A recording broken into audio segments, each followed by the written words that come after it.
बच्चों, from education point, Karulbag. Today we will discuss Worksheet 67, class 10th, which deals about how do organisms reproduce. So first we discuss sexual mode of reproduction. Very simply we know that sexual mode of reproduction means the mode of reproduction where two different sex means male and female present, which contributes half the number of chromosome and to develop into a new organism. So first we think why sexual reproduction is important. तो जैसा आप सभी जानते हैं, asexual mode of reproduction में new organism parent organism से किसी भी तरह से डिफरेंट नहीं होता, बट अगर वेरिएशन देखना हो, variation means changes in new organism which is suitable for survival with the change of atmospheric condition, then sexual reproduction is very important. So sexual reproduction promotes diversity of characteristics in the offspring because it results from the fusion of two gametes. It plays a role in the origin of new species as it allows new combination of characters. It leads to variation which is necessary for evolution. Evolution means a drastic change which is significant. So now we will discuss sexual reproduction in flowering plants. A flower may be unisexual if it contains only a stamen or carpel. If a flower contains either a stamen or carpel, then it is called unisexual flower.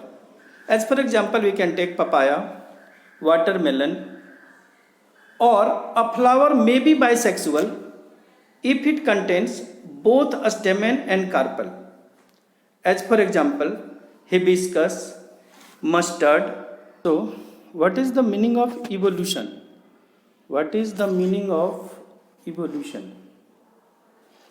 We know that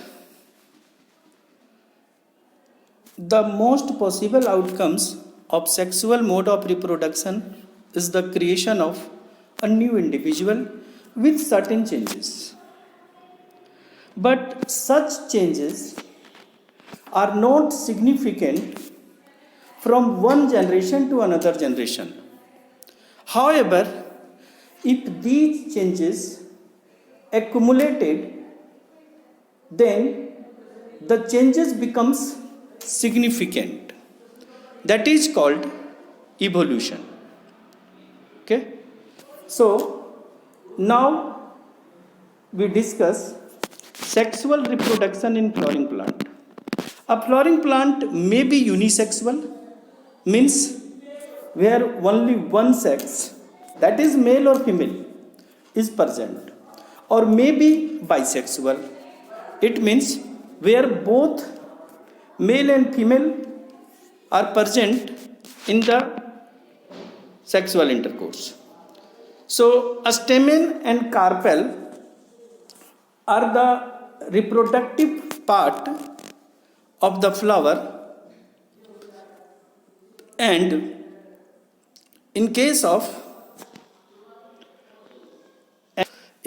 certain flowers, both these male and female reproductive organs are involved. The reproductive part of angiosperms are located in flower stamen is the male reproductive part and it produces pollen grain. Carpel is present in the center of flower and is the female reproductive part. So very simply we can say a stamen is the male reproductive part and carpel is the female reproductive part. The solen bottom part in the flower is called ovary. So this part is called ovary. This one is called ovary. The middle elongated part is the style. So this one is the style and the terminal part, this one is a stigma. The ovary contains ovule and each ovule has the egg cells. The male germ cells produced by pollen grains fuses with the female gametes present in the ovule. This fusion of the germ cells or fertilization gives the zygote which is capable of growing into a new plant. If the pollen grains from the stamen is transferred to the stigma in the same flower, then it is called self-pollination, and if it is transferred into other flower, then it is called cross-pollination. This transfer of pollen from one flower to another by agents like wind, water or animal. After the pollen lands on suitable stigma, it has to reach the female germ cells which are in the ovary. For this, a tube grows out of the pollen grains, travels through the style to reach the ovary. The ovule develops a tough coat and is gradually converted into a seeds. The ovary grows rapidly and ripens to form a fruit. Meanwhile, the petals, sepals, stamen, style and stigma may shrivel and fall off. The seed contains the future plant or embryo which develops into a seedling under appropriate condition. This is called germination.